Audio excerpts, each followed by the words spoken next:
राधे राधे सभी को, हर हर महादेव। कैसे हैं सभी लोग? उम्मीद करती हूँ कि अच्छे ही होंगे। आज मैं बताऊंगी आपको हमारी कुंडली का प्रारूप कैसे बनता है।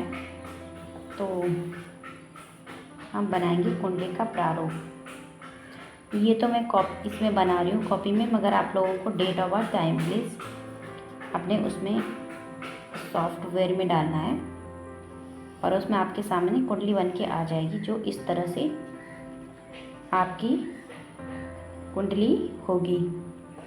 तो ये है कुंडली का हमारा प्रारूप। कुंडली का प्रारूप।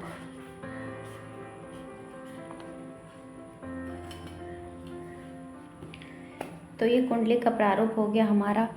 तो इसमें हम जानेंगे कि यहाँ पे जो ये कुंडली है, इस कुंडली में पहले घर में हमारा 1 नंबर की गिनती भी हो सकती है। यहाँ पे राशियाँ नहीं लिखी जाती हैं। 1 2 3 4 5 6 7 8 9 10 11 12 ऐसे नंबर लिखे जाते हैं।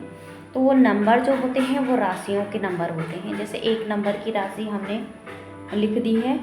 यहाँ पे 1 नंबर का मतलब हो गया हमारा मेष राशि। ठीक है, तो मेष राशि का स्वामी हमारा होता है मंगल। तो इस जो लग्न है, ये लग्न का स्वामी मंगल हो गया। तो इस जिस आदमी के लग्न में मेष राशि हो, उस वो जातक काफ़ी पराक्रमी होता है।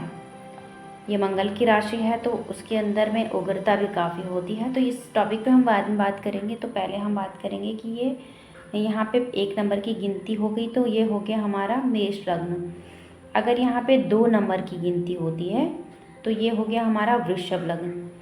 ठीक है, तो यहाँ पे 1 2 3 4 5 6 7 8 9 10 11 12 कोई भी नंबर लिखा हो सकता है। जिससे 4 नंबर की गिनती लिखी है तो वो कर्क लग्न हो गया है। ठीक है, वैसे ही जैसे 1 2 3 4 5 6 7 8 9 10 11 और 12 ये हमारे मेष लग्न की कुंडली हो गई। तो ये हमारे कुंडली का प्रारूप हो गया। तो मेष लग्न की कुंडली ये मंगल इसमें लग्न का स्वामी मंगल हो गया। धन भाव का स्वामी हमारा शुक्र हो गए, क्योंकि वृषभ राशि यहाँ पे पड़ी हुई है तो शुक्र हो गए। तृतीय भाव का स्वामी बुध हो गए, क्योंकि मिथुन राशि हमारे तृतीय भाव में पड़ी हुई है। चतुर्थ भाव का स्वामी चंद्रमा हो गए, क्योंकि 4 नंबर की गिनती वाली राशि कर्क राशि जो है हमारे चंद्रमा की है। ये 5th हाउस में हमारे संतान भाव बुद्धि भाव में हमारी 5 नंबर की गिनती लिखी है, तो इसका स्वामी हमारे सूर्यदेव हो गए, क्योंकि सिंह राशि है ना, तो ये सूर्यदेव की राशि है। 6 नंबर की गिनती शत्रु भाव का स्वामी हमारे बुध हो गए। 6 नंबर की गिनती है तो यहाँ पे बुध की राशि हो गई, तो यहाँ के स्वामी भी बुध हो गए। अरे हम कारक की बात नहीं कर रहे हैं, जो राशि पड़ी हुई है उसके स्वामी की बात कर रहे हैं। ठीक है, कारक हर भाव के कोई ग्रह कारक होते हैं, तो कारक अलग अलग होते हैं। 7 नंबर की गिनती हमारे पति या पत्नी बोल सकते हैं। पत्नी स्त्री की कुंडली में पत्नी के लिए और पुरुष की कुंडली में स्त्री की कुंडली में पति के लिए और पुरुष की कुंडली में पत्नी के लिए। ठीक है, तो 7th हाउस का स्वामी हमारा हो गया यहाँ पे शुक्र, क्योंकि 7 तुला राशि है तो शुक्र इनके स्वामी हैं। और मृत्यु भाव का स्वामी हमारे यहाँ पे हो गए मंगल, तो ये वृश्चिक राशि है जो कि मंगल की है। 9वें भाव के स्वामी हो गए हमारे गुरु। धनु राशि है तो धनु राशि के स्वामी हो गए हमारे देवगुरु बृहस्पति। 10 नंबर ये कर्म भाव है, कर्म भाव के स्वामी हमारे शनि हो गए।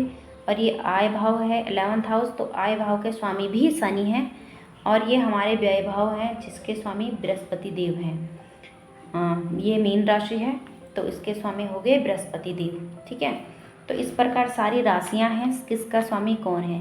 जैसे 10th और 11th नंबर मकर और कुंभ राशि के स्वामी जैसे शनि हो गए। धनु और मीन के स्वामी जैसे हमारे गुरु हो गए। तो हर चंद्रमा और सूर्य को छोड़ के सारे ग्रहों को 2-2 राशियाँ मिली हैं। तो जैसे बुध महाराज की 2 राशियाँ हो गई मिथुन और कन्या, शुक्र महाराज की 2 राशियाँ हो गई वृषभ और तुला, और मंगल महाराज की 2 राशियाँ हो गई मेष और वृश्चिक, और गुरु महाराज की 2 राशियाँ हो गई धनु और मीन, और शनि महाराज की 2 राशियाँ हो गई। और ये मकर और कुंभ, ठीक है। और ये हमारे राहु और केतु इसमें नहीं लिए जाते हैं, क्योंकि राहु और केतु छाया ग्रह हैं। तो छाया ग्रह ये सिर्फ छाया है, इनका कोई अस्तित्व नहीं होता है। ये सिर्फ जो जीवन में हम जिन चीज़ों को लेकर हम भ्रम में पड़े रहते हैं, भ्रमित रहते हैं, वो सिर्फ भ्रम पैदा करने वाला काम इनका है। तो इनका अपना कोई घर नहीं है, तो ये कहीं भी चले जाते हैं। इन जहाँ जिस भाव में बैठ जाएं उस पे अपना अधिपति ये जमा लेते हैं। जैसे लग्न में बैठे हैं तो वहाँ पे अपना अधिकार ये जमा लेंगे। जैसे सेकंड में बैठे हैं तो वहाँ पे, थर्ड में बैठे हैं तो वहाँ पे, इनमें से कोई भी भाव हम ले लेते हैं, इसमें कहीं भी बैठे हों तो वो अपना अधिकार जमा लेते हैं, ठीक है। तो हमारे 9 ग्रह हैं: सूर्य, चंद्र, मंगल, बुध, गुरु, शुक्र, शनि और राहु और केतु। ये हमारे नवग्रह हैं, ठीक है। ये नवग्रह हैं हमारे। ये नवग्रह जो हैं, जितनी ये राशियाँ अभी मैंने आपको बताई हैं, ये इनके घर हैं, ठीक है। ये इनके घर हैं। इन राशियों में ग्रह बैठे रहते हैं। मतलब जब 2 घर राशियों के हैं तो ये ज़रूरी नहीं है कि अपने घर में बैठे ही होंगे, ये किसी भी घर में बैठ सकते हैं। तो कुंडली में ये कहीं भी हो सकते हैं। तो ऐसा नहीं कह सकते हैं कि इनकी राशियाँ ये हैं तो ये अपने ही घर में हो सकते हैं। भाई हम हैं तो हम हमेशा थोड़ी ना अपने घर में रहेंगे। हम कभी भी किसी के घर में भी जा सकते हैं, आ जा सकते हैं, रह सकते हैं, बैठ सकते हैं, उठ सकते हैं। ऐसा नहीं है कि सिर्फ हम अपने ही घर में बैठेंगे।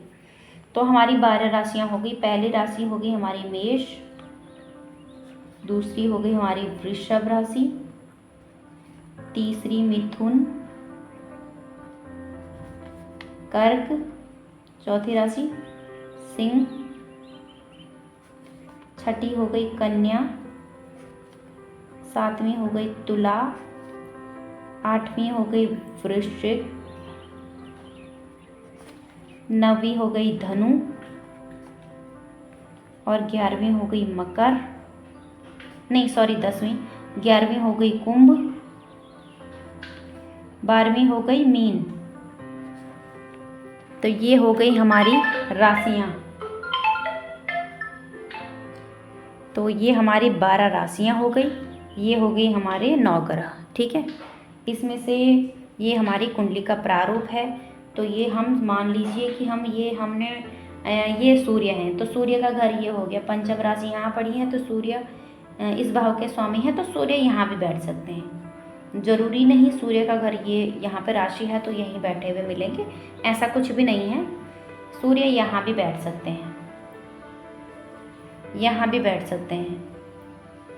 तो इसका मतलब ये नहीं कि अपने ही घर में भी हो सकते हैं, ऐसा कुछ नहीं मान सकते। जैसे गुरु की राशियाँ एक यहाँ और एक यहाँ है तो गुरु यहाँ हो सकते हैं, ठीक है। तो ये कुंडली का प्रारूप है। इसमें ये नहीं कह सकते हैं कि ये राशियाँ इन ग्रहों की हैं तो ये ग्रह यहीं बैठे होंगे अपने ही घर में। तो ये कहीं भी किसी भी राशि पे बैठ सकते हैं। तो इसमें से मैं बताऊंगी कि कौन से, इस वाले में तो हमने कुंडली का प्रारूप समझाया है। तो राशियाँ बताई हैं, 12 राशियाँ कौन कौन सी होती हैं। नंबर वाइज मैंने लिखाया है 1 2 3 4 5 6 7 8 9 10 11 और 12। ये लाइन से मैंने ग्रह और राशियाँ लिखी हैं, इनको याद कर लीजिए क्रम से। और ये बताया है चार्ट ऐसा होगा, यहाँ पे 4 कर्क लगन की कुंडली भी हो सकती है, तो यहाँ पे 4 लिखा है तो यहाँ 5 होगा, फिर 6 7 8 9 10 11 12 13 1 2 3 ऐसे करके होगा। यहाँ लग्न ये जरूरी नहीं हर कुंडली में एक जैसा हो, यहाँ पे बदल भी सकता है, ठीक है। तो ऐसा मत सोचिए, यह प्रारूप है, इसको पहले समझने की कोशिश कीजिए। फिर मैं बताऊंगी कि कौन सा ग्रह किस ग्रह का मित्र है, अगले वीडियो में बताऊंगी। ये वीडियो थोड़ा लंबा हो गया है तो इसमें इतना ही।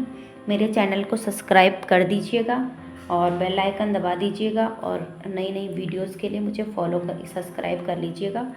और अगर वीडियो अच्छी लगे तो शेयर और कमेंट और लाइक ज़रूर करें। और नेक्स्ट वीडियो में बताएंगे कौन से ग्रह का मित्र और शत्रु कौन सा है, और कौन से ग्रह और कौन सी राशि कौन से भाव में पड़े तो उसका क्या प्रभाव होगा। और आगे भी बहुत रोचक चीज़ें मैं आपके लिए लाऊंगी। तो अभी के लिए इतना ही, इजाज़त दीजिए। राधे राधे, हर हर महादेव।